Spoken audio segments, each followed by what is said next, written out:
A federal high court has dismissed the suit seeking the disqualification of Osun State Governor Adegboyega Oyetola as candidate of the All Progressives Congress in the July 16th governorship election.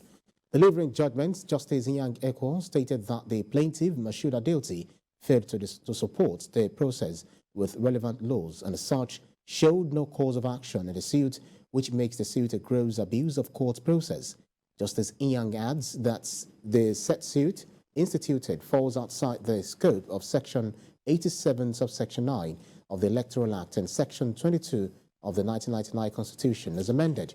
Mr. Adelti, chieftain of the APC, was one of the aspirants in the February the 19th APC governorship primary in the state.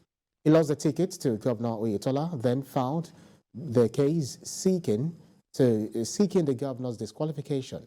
In the originating summons, he prayed the court to nullify Oyetola's candidacy on the grounds that the governor contested in the poll as a member of the party's caretaker, extraordinary and convention planning committee. The plaintiff said the act contravened the provisions of Section 222 of the Constitution of the Federal Republic of Nigeria, 1999, and the Article 31 of APC, October 2014, as amended. And ahead Saturday governorship election in Osun State, non-sensitive materials which have already been dispatched to the polling unit level and are ready to be conveyed to the registration area centers are set to be distributed. Our correspondent Ibrahim Maleke reports that the distribution of sensitive materials will take place later in the day in the presence of representatives of political parties. Now we have our correspondent Ibrahim Maleke, who is joining me from Osun State. Ibrahim, thank you so much for joining us. What more do we know about the distribution of election materials ahead of Saturday polls? Yes, thank you very much. Already the non-sensitive materials are being distributed to the 30 local government areas. Of course, the distribution is going on now. There are lots of movements in and out of the INEC office here in Oshogbo, Osun State. But the sensitive materials will only be distributed later in the day in the presence of political party representatives. And of course, when these materials are distributed, they are expected to be accompanied by security operatives because of the sensitive nature of these materials. And already we already have the security operatives here, the journalists are equally here, observers are here, and as I speak with you, we are already on standby to speak with the resident electoral commissioner, but we understand that he's in a meeting with the INEC national commissioners and of course the 12 recs who have also been deployed to Osun State. And we also understand that the collection of the PVC has been extended, to end today. Originally, the collection should have ended, but because the Independent National Electoral Commission does not want to disenchant people, that's why the opportunity is given to people to collect their PVC, but the collection will actually end today. That's 24 hours to the election time. Well, following the developments that actually ensued, towards the APC presidential primary election, INEC promised that, or they made a statement that they won't be keeping the election materials, sensitive materials, at the Central Bank of Nigeria. Do you have any information as regards the storage of these election materials? Well, as we speak now, the sensitive materials are already at the INEC office here in Oshogbo, and they are expected to be moved later today to the local government, so that at the end of the day, come Saturday, we have a seamless election.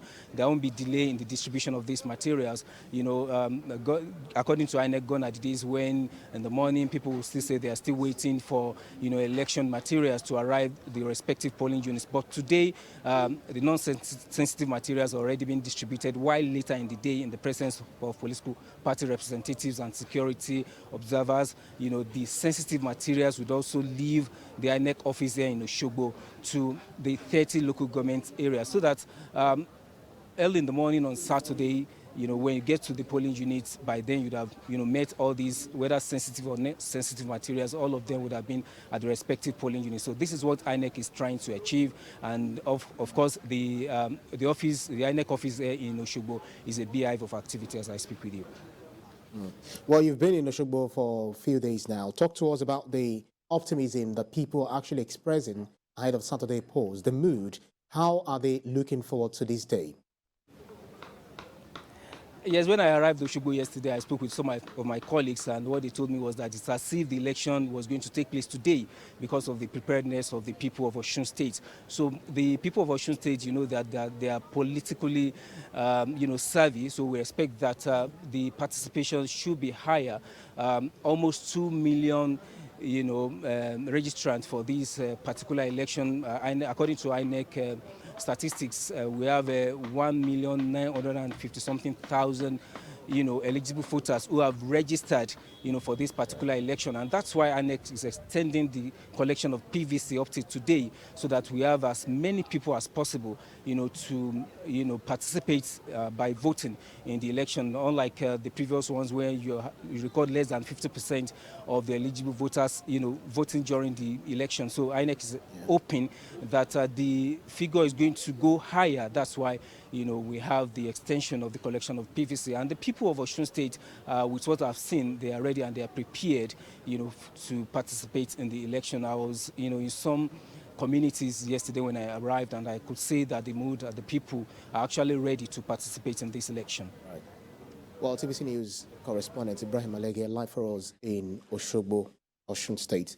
Thank you. Keep close tabs on this for us. We'll definitely get back to you for more. Thank you.